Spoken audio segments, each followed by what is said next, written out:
ভারতীয় কর্তৃপক্ষ যেই ধরনের উন্মাসিকতা দেখাচ্ছে, একটি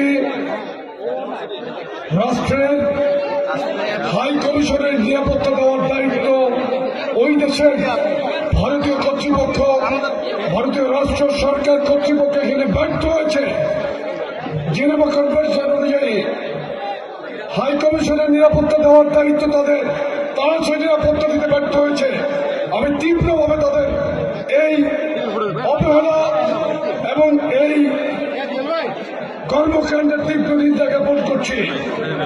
বাংলাদেশকে আপনারা প্রতিবেশী রাষ্ট্র হিসেবে দেখতে হবে। আমরা সুস্পষ্টভাবে বলতে চাই, বাংলাদেশের বাইরে আমাদের কোনো প্রভু নেই।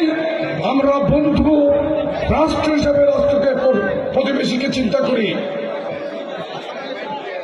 আরেকটি কথা, যে সার্বভৌমত্বের জন্য এই দেশের জনগণ যে কোনো ঝুঁকি নিতে প্রস্তুত আছে। আমরা বাংলাদেশের অখণ্ড স্বাধীনতা সার্বভৌমত্বের প্রশ্নে আমরা আপোষহীন। বিএনপির ভারপ্রাপ্ত চেয়ারম্যান জনাব তারেক রহমান বলেছেন, স্বাধীনতা সার্বভৌমত্বের প্রশ্নে বাংলাদেশ আপোষহীন, আমরা আপোষহীন। আমাদের কাছে বাংলাদেশ ফার্স্ট, বাংলাদেশ প্রথম, বাংলাদেশই আমাদের প্রাণের স্পন্দন। স্বাধীনতা যুদ্ধ করে বাংলাদেশের স্বাধীনতা আমরা পেয়েছি। আমরা কেন রক্তচক্ষুকে ভয় পাই না। আমরা ভারতকে একটি বার্তা দিতে চাই, আপনারা আমাদের প্রতি যে ধরনের বিগত 15.5 বছর শেখ হাসিনা সরকারকে আপনারা আশ্রয় দিয়েছেন, প্রশ্রয় দিয়েছেন, এখনো এই ফ্যাসিস্ট হাসিনা আপনাদের দেশে অবস্থান করছে। আমরা অবিলম্বে শেখ হাসিনাকে বিচারের আওতায় আনার জন্য তত্ত্বাবধায়ক সরকারকে আহ্বান জানাচ্ছি। তত্ত্বাবধায়ক সরকারের প্রতি আমরা অনুরোধ জানাই, আপনারা ভারত সরকারকে বলেন শেখ হাসিনাকে এবং তার দোসরদেরকে ফিরিয়ে দেওয়ার জন্য। এদেশের প্রচলিত আইনে, আন্তর্জাতিক ট্রাইব্যুনালে এই যে জুলাই আগস্টে প্রায় 2000 শহীদ হয়েছে, 2000-এর অধিক, এর মধ্যে আমাদের দলের প্রায় 2 শতাধিক নেতাকর্মী শহীদ হয়েছে। আমরা প্রত্যেকটি শহীদের হত্যার বিচার চাই।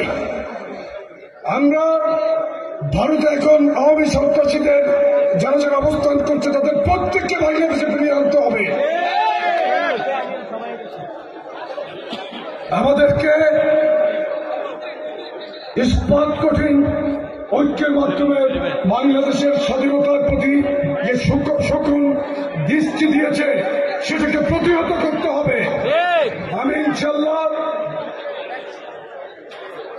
বিএনপির সহযোগী সংগঠন যুবদলের সভাপতি হিসেবে এখানে বলতে চাই, বাংলাদেশে আমাদের প্রিয় নেতা, আপনাদের এই এলাকার প্রিয় নেতা, এই এলাকার কৃতি সন্তান, আপনাদের সকলের প্রিয় মানুষ জনাব কবির আহমেদ প্রিয়কে আমরা এই অনুষ্ঠানের পক্ষ থেকে জাতীয়তাবাদী যুবদল, জাতীয়তাবাদী ছাত্র সমাজ দল এবং জাতীয়তাবাদী ছাত্র দলের পক্ষ থেকে শুভেচ্ছা জানাচ্ছি, অভিনন্দন জানাচ্ছি, কৃতজ্ঞতা প্রকাশ করছি। আমরা বিশ্বাস করি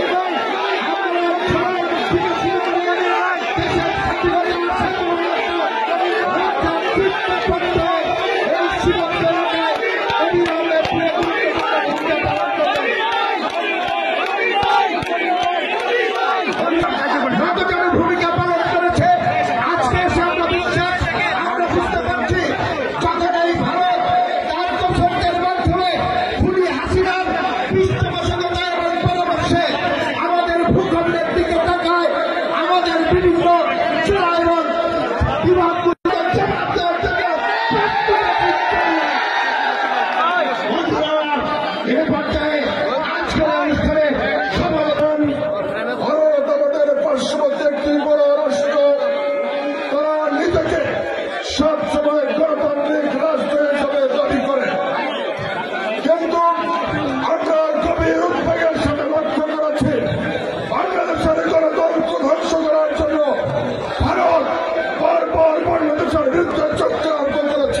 সীমান্তে একাধিকবার হাজার হাজার বাংলাদেশি জনগণকে নিরীহ জনগণকে গুলি করে হত্যা করেছে। আমরা অবিলম্বে ভারতের কাছে এই সীমান্ত হত্যার বন্ধ চাই। আমরা আমাদের পানির ন্যায্য হিস্সা আমরা ভারতের কাছে দাবি করছি। আমরা দাবি করছি আপনারা একটি বঙ্গপ্রতিম রাষ্ট্র, আমরা সবসময় বাংলাদেশের মানুষ বন্ধু সুলভ আচরণ করেন, কিন্তু